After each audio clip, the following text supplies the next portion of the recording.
3절에 이제 신명기의 말씀을 선포한 때를 정확하게 말씀을 합니다. 출애굽을 한 지 40년이 지났고 그해 11월 달 1일부터 이 말씀을 선포했다라고 정확하게 그 시간을, 그 날짜를 말씀해 주고 있습니다. 그런데 지금 이 40째 해 11째 달 그 달 첫째 날이라고 하는 이 날이 이스라엘 백성에게는 매우 중요한 날이라고 볼 수 있습니다. 이제 가나안 땅을 향해서 들어가야 할 시점이 왔다는 것을 말합니다. 새로운 역사에 매우 중요한 시기가 되었다는 것을 말씀하는데요. 이제는 미래를 바라보고 새로운 일을 시작해야 된다는 것입니다. 그래서 이 미래를 바라보고 새로운 일을 시작하는 데 있어서 무엇보다도 하나님이 뭐라고 말씀하셨는가? 하나님이 주신 말씀에 귀를 기울이고 그 말씀을 순종하면 이제부터 우리에게는 새로운 미래가 펼쳐진다 하는 겁니다. 여러분, 특별히 여기 3절 셋째 줄을 보세요. 여호와께서 그들을 위하여 자기에게 주신 명령을 다 일렀으되 그렇습니다. 하나님이 주시는 말씀, 이제부터 율법을 선포할 거거든요. 근데 그 율법이 누구를 위해서 주신 말씀이라고 했어요? 너희를 위해서 주신 말씀이다 그랬습니다. 율법은 우리를 위해서 주신 말씀입니다. 이거를 우리가 명심해야 합니다. 그래서 우리를 위해서 주신 말씀이기 때문에 잘 들어야 되고 또 철저하게 순종을 해야 합니다. 여러분, 말씀을 우리가 듣다 보면 우린 좀 취사 선택을 하는 경우가 있어요. 이 말씀은 내가 지키기가 쉬우니까 지켜야지. 그런 것도 있지만 또 어떤 말씀은 이거 너무 힘들겠는데 하면서 나는 이거 순종하기 어렵겠다. 그렇게 순종하거나 불순종하는 것을 말씀 중에서 내가 선택을 하는 경향이 있어요. 여러분, 그거는 절대로 안 되고요. 심지어 우리가 말씀을 순종하려고 하는데 힘들다, 어렵다, 또 이거는 정말 내 생각에는 이게 아닌 것 같다 하는 그런 순간도 오는데요. 그럼에도 불구하고 저와 여러분은 이 말씀이 나를 위해서 주신 말씀이기 때문에 철저하게 순종해야 합니다. 지금은 이해가 안 가고 지금은 왜 그렇게 말씀하셨는지 도저히 순종하기가 어려운 이런 생각과 판단이 든다 할지라도 순종해보면 알게 됩니다. 안 될 것 같고 못할 것 같은 그런 상황, 그런 말씀일지라도 순종해보면 결국은 그것이 우리를 위해서 주신 말씀이라는 걸 우리가 이해하고 깨닫게 돼요. 그래서 여러분, 우리는 말씀에 철저하게 순종하는 것이 필요합니다. 자, 그런데 이제 6절부터 8절까지 그리고 이제 3장까지 쭉 내용이 이어지는 첫 번째 말씀은 뭐냐면 첫날에도 말씀드렸듯이 지나간 과거를 돌아보게 하시는 거예요. 그래서 6절에 보니까 우리 하나님 여호와께서 호렙산에서 우리에게 말씀하여 이르시되 너희가 이 산에 거주한 지 오래니 방향을 돌려 행진하여 아모리 족속의 산지로 가고 그 근방 곳곳으로 가고 아라바와 산지와 평지와 네겝과 해변과 가나안 족속의 땅과 레바논과 큰 강 유브라데까지 가라 그랬습니다. 자, 과거에 호렙산에 있을 때 40년 전 호렙산에 있을 때 거기서 하나님이 하신 말씀 그거부터 시작을 합니다.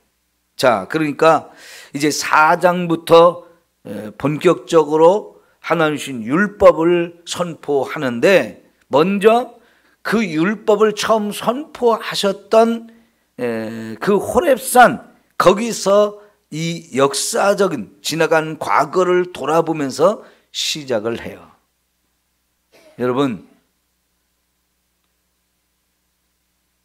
지나간 과거 속에 하나님께서 우리에게 주신 말씀들이 있거든요. 그리고 그 과거는 그냥 흘러온 과거가 아니고 하나님이 우리를 인도하신 그 하나님의 계획과 뜻이 있었고, 그 계획과 뜻을 이루기 위해서 지금까지 인도해 오신 과거이기 때문에 그 과거를 살펴보는 건 매우 매우 중요합니다. 과거가 있어야 오늘의 내가 있다고 그랬죠. 오늘의 내가 있기에 또 내일의 미래에 또 내가 있는 거라고 말씀했어요. 그런데 그 역사는 철저하게 하나님이 계획하시고 하나님이 준비하신 대로 저와 여러분을 친히 이끌어 주시는 역사라고 말씀을 하셔요. 하나님께서는 역사의 주인이시고 역사를 주관하시는 분이란 말이죠. 그래서 그 하나님께서 무슨 계획을 가지고 무슨 뜻을 가지고 저와 여러분을 이끌어 주는지 그걸 잃어버리지 않는 게 매우 매우 중요합니다. 그래야 내가 가야 될 방향이 어디가 있는지, 내 인생의 목표가 어디인지 정확하게 보고 갈 수 있거든요. 방향과 목표를 잃어버리면 어디로 가야 될지, 무엇을 해야 될지 우리가 몰라요. 자, 그런데 여기 6절에서 호렙산에서 하신 말씀이 뭐냐면, 너희가 이 산에 거주한 지 오래니 방향을 돌려서 행진하여 아모리 족속의 산지로 가라. 가나안 땅으로 가라. 저 유브라데스 강까지 가라 라고 하나님이 방향을 정확하게 말씀하시고 목표를 정확하게 제시해 주셨어요. 여러분, 호렙산 밑에서 한 10개월 정도를 유대인들이 머물렀습니다. 거기서 하나님과 계약도 체결하고, 그다음에 율법도 받고, 그리고 성전도 건축하고, 그 성전에서 제사 드리면서 하나님을 예배할 수 있는 것도 다 배웠죠. 그렇게 배우는데 10개월 정도가 지났습니다. 그리고 이제 그것을 하나님께서 떠나라고 말씀하시는데, 여기 7절의 첫 번째 단어가 뭡니까? 방향을 돌려. 우리가 바라보아야 할 곳이 어디인지를 정확하게 하나님이 어느 방향인지 가르쳐 주셨어요. 그리고 아모리 족속의 산지로 가라. 가나안 땅입니다. 목적지까지 정확하게 말씀하셔서 이제 여기를 떠나서 가라는 거예요. 여기에 오래 머물렀고 이제 우리가 여기서 준비해야 될 거 다 끝났는데 이제는 가라는 겁니다. 여러분, 저와 여러분은 오늘 하루를 살아갈 때도 하나님이 주신 이 방향과 목표를 잃어버리고 살지 않기를 바랍니다.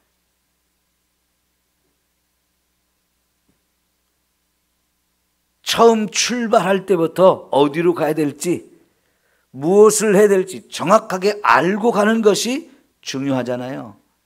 그것이 없으면 그냥 정처 없는 인생이 돼요. 오늘 또 걷는다마는 정처 없는 이 발길. 이게 참 인생이 허망하게 가는 거예요. 목표도 없고 방향도 없이 그냥 하루하루를 되는 대로 살다면 그거는 삶을 허비해버리는 거예요. 인생을 낭비하는 거예요. 그러나 예수님을 믿는 저와 여러분들은 하나님이 분명히 목표를 제시해 주시고 방향까지 가르쳐 주시고 우리를 친히 인도하시는데요, 그 하나님의 인도하심을 따라 우리가 한 걸음 한 걸음 가는 게 너무 중요합니다. 그런데 여기서 하나님 말씀하시는 그 가나안 땅, 그것이 오늘 우리에게는 천국이죠. 천국입니다. 이 천국을 향해서 우리가 한 걸음 한 걸음 가는데, 이게 천국이 가까워지면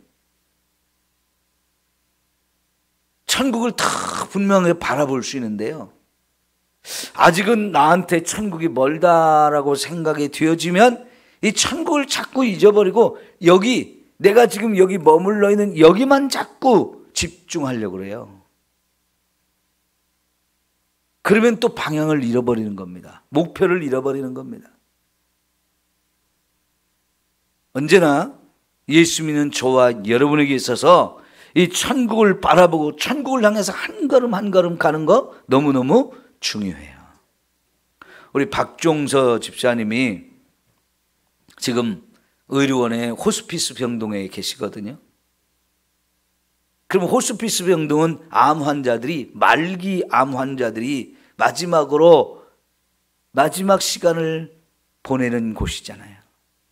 그러니까 언제 돌아가실지, 언제 하나님 부르실지 알 수가 없어요. 그래서 가족들은 대기하고 있는 그 상황인데요. 여러분, 제가 그 병원에 신방을 가면 집사님한테 계속해서 천국을 바라보도록 천국 찬송가, 또 하나님 말씀에서도 천국을 향한 그런 말씀들을 계속 해드리고 있는데 의사 표시를 거의 못해요.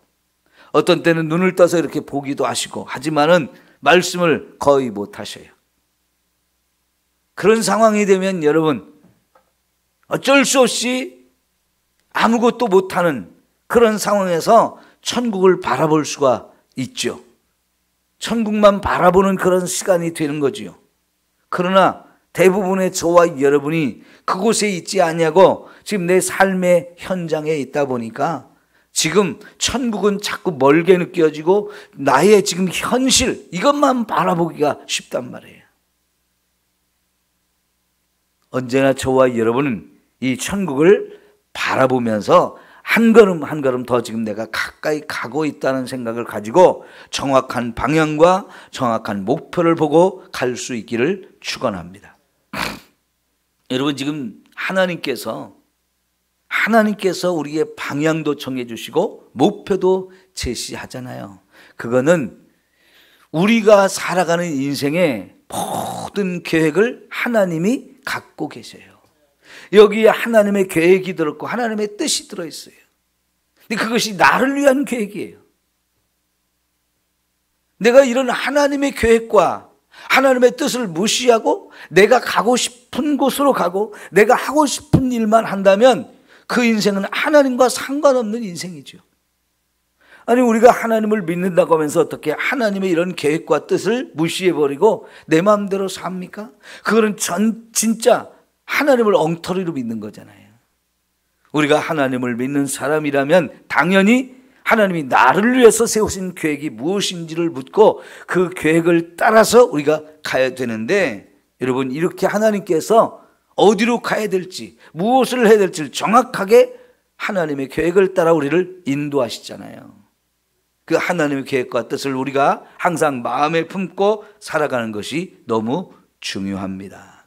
이제 하나님께서요, 여기 7절에 그들이 가야 될 땅을 정확하게 동서남북 사방을 말씀해 주고 계셔요. 자, 그러면 그 아모리 족속의 산지로 가라. 여러분, 아모리 족속의 산지, 여기는 대부분 이 가나안 땅의 중앙 부분이 산으로 되어 있거든요. 그 산지를 말씀하는 거고요. 그 근방 곳곳으로도 가라. 그래서 아라바와 산지와 평지와 네겝과 해변과 그렇게 말씀하시는데요. 자, 여러분, 이 가나안 땅에 사는 여러 7 족속이 있는데 그 중에서도 아모리 족속이 제일 강했어요. 그래서 하나님께서는 이 아모리 족속을 대표적으로 말씀하는데 그 아모리 족속은 산지에 주로 사는 사람들이거든요. 그 다음에 평지 그랬어요. 평지. 여러분, 이 가나안 땅이 중심은 이렇게 산지로 되어 있고요. 이렇게 왼쪽으로 내려가고 오른쪽으로 내려가고 그러는데, 오른쪽으로 내려가면 요단강인데 그 요단강 주변도 어제 말씀드렸지만 여기 아라바 지역이라고 해가지고 땅속으로 푹 꺼져버린 굉장히 깊이 패인 그런 곳으로 주변이 요단강 주변이 아주 넓은 평야지대로 되어 있어요. 그리고 왼쪽으로도 산을 밑으로 쭉 내려가 가지고 지중해 해변까지 가는데 그 지중해 해변으로 내려갈수록 가까이 갈수록 이제 평지가 펼쳐지는데요. 제가 그 성지순례를 하면서 보니까요, 이 평지 부분이 예루살렘에서 왼쪽으로 해변으로 쭉 내려가다 보면 평지가 나타나는데요. 그게 저 북쪽까지 굉장히 길게 이어지는 그런 평야지대인 것을 볼 수 있어요. 그리고 여기 그 평지 중에서도요, 다윗의 고향인 베들레헴과 이 유다 지파가 받은 요 남쪽 지역은 평지 중에서도 그 평지 위에 낮은 언덕을 이루는 산들이, 그러니까 높지 않은 산이죠. 한 100m, 200m 정도 이루는 그런 산지들이, 작은 산지들이 계속 많이 있는 그런 지역이 펼쳐지는데, 그것을 유대인들이 특별히 쉐펠라 지역이라고 그래요. 쉐펠라. 거기가 유다 지파들이 주로 살고 있는 그런 곳인데요. 여러분, 여기는 대표적인 곳이 아둘람 굴이 이곳에 있어요. 아둘람 굴. 그래가지고 이 작은 한 100m, 200m 정도는 이런 산들이 계속 이어지면서 주변에 평야지대거든요. 그런데 이 지역이 석회암 지대다 보니까 땅 속에 굴들이 많아요. 그러니까 아둘람이라고 하는 곳이 땅 속에 굴이 있어가지고 다윗이 사울을 피해서 도망갔을 때 그 아둘람 굴로 도망을 갔잖아요. 그런데 그 아둘람 굴이라는 것이 작은 굴이 아니고요, 땅 속에 막 복잡하게 이렇게 저렇게 막 마치 쥐가 파놓은 땅 속의 쥐구멍처럼 쥐들이 사는 그런 지역처럼 돼 있어가지고 여기저기 입구도 많고요, 그 땅 속에 굴이 복잡하게 연결되진 그런 지역이거든요. 그 속에 들어가면 어느 곳은 100명, 200명도 모일 수 있는 넓은 광장도 있고, 어느 곳은 막 기어들어가야 할 그런 곳도 있고요. 근데 굉장히 길게 되어 있어요. 그래가지고 다윗을 따르는 한 400명 정도의 이 사람들이 함께 숨어서 살 수 있을 정도의 기가 막힌 곳이에요. 다윗이 그곳에 숨어 있을 때 사울이 찾아와도 이쪽으로 오면 저쪽으로 도망가고, 또 저쪽으로 오면 또 저쪽으로 도망가고 하면서 마음껏 그 땅 속에서도 이렇게 도망 다닐 수 있는 그런 구조가 되어 있는 곳이거든요. 네, 이런 곳이 이제 평지 중에서도 남쪽 지역은 이렇게 쉐펠라 지역이라고 이제 특별한 지역으로 되어 있고요. 그리고 해변 지역에 블레셋 사람들이 살고 있잖아요. 오랫동안 여기에 블레셋 사람들이 정착해 살면서 유대인들을 계속 괴롭혔던 그런 곳이거든요. 그 다음에 하나님께서는요, 북쪽으로 더 올라가서 레바논과 유프라데스 강까지 가라고 그랬어요. 사실은 하나님께서 유대인들에게 주고자 하는 땅이 굉장히 넓은 땅입니다. 그런데 안타깝게도요, 그 저 유프라데스 강까지 가야 되는데 거기까지는 못 가고 레바논에도 못 갔어요. 헤르몬 산이라고 하는 이 산이 지금 유대인들이 사는 지역의 가장 북쪽에 있는 아주 높은 산인데요, 그 산맥을 넘어가면 거기가 레바논이고, 거기서 쭉 더 올라가야 유프라데스 강이 있는 곳인데, 가나안 땅에 이 사람들이 들어가서 처음 정복했을 때는 레바논에는 가지 못했어요. 유프라데스 강까지 더더욱 가지 못했어요. 원래 하나님께서 창세기 15장에서 이 처음 유프라데스 강까지 준다는 말씀을 하고 계시는데, 이 유프라데스 강까지는 다윗 시대가 되어야 그쪽까지 가요. 물론 다윗 시대도 그 유프라데스 강까지는 다 가지는 못했고, 그 다음 솔로몬 때 그 유프라데스 강까지 이제 그들의 정복한 지역이 되어지지만, 솔로몬이 죽은 다음에는 그쪽을 또 다 잃어버리고 결국은 헤르몬산 남쪽, 레바논도 다 그냥 아람 사람들이 살게 되어지고 해서 헤르몬산 남쪽까지만 유대인들이 정착해 살게 되거든요. 그러나 하나님의 계획은 원래 유프라데스 강까지 다 주는 거였어요. 근데 이런 약속을 하나님께서 아브라함 시대부터 하시잖아요. 근데 하나님은 이런 계획을 아브라함 때부터 해가지고 그 말씀하신 거 계속 성취해 가시는 하나님입니다. 그러면 그 약속을 믿고 사는 사람들 언제나 하나님 말씀 붙들고 사는 거지요. 오늘 저와 여러분에게 이 땅에 살아야 되는 이유가 뭐냐? 하나님의 말씀을 따라 사는 거지요. 그 말씀이 저와 여러분의 삶의 이유가 되고 삶의 목표가 되고 삶의 내용이 돼야 돼요. 그래서 말씀을 알아야 되고 그 말씀을 순종하면서 우리가 살아야 한다는 것이지요. 그런데 하나님께서 아무리 우리에게 주려고 해도 그것을 우리가 가서 차지하는 것, 그건 우리 몫이란 말이죠. 아무리 하나님께서 이 땅을 주고자 해도 거기는 다른 사람들이 살고 있는 곳이란 말이에요. 그러니까 그곳에 가서 우리가 전쟁을 해서 그들을 다 전멸시키거나 아니면 쫓아내거나 둘 중에 하나를 해야만 비로소 우리 것이 되어질 수 있어요. 그러니까 순종하느냐 순종하지 않느냐, 이게 중요한 것은 순종하면 순종한 만큼 하나님의 축복이 우리에게 주어지는 거지요. 그저 그냥 생각만 하고 있을래요? 머릿속에 담고만 있을래요? 오늘 설교 들은 걸로 만족할래요? 그래버리면 아무것도 주어지는 게 없단 말이죠. 이 명령을 따라서 실제로 이제 가나안 땅에 들어가는 거, 가서 전쟁을 해서 그들을 몰아내는 거, 그래야 진짜 이제 우리 것이 되어지는 거예요. 바로 순종을 해야만 우리 것이 되어질 수 있다는 거지요. 은혜 받았습니다 하고 끝나면 남는 거 하나도 없어요. 은혜 받았기 때문에 그 받은 말씀 붙들고 내 삶의 자리에 가서 이제 말씀대로 순종하며 사는 거, 이게 너무너무 중요한 거지. 자, 오늘은 한 가지만 기억합시다. 우리는 말씀을 따라 사는 인생. 다시 말하면 하나님이 나를 위해서 세우신 계획을 따라 살아가는 인생. 말씀 없이 내 마음대로 내 생각대로 내가 하고 싶은 거 살면 안 된다는 거 기억하시면 좋겠습니다. 기도합니다.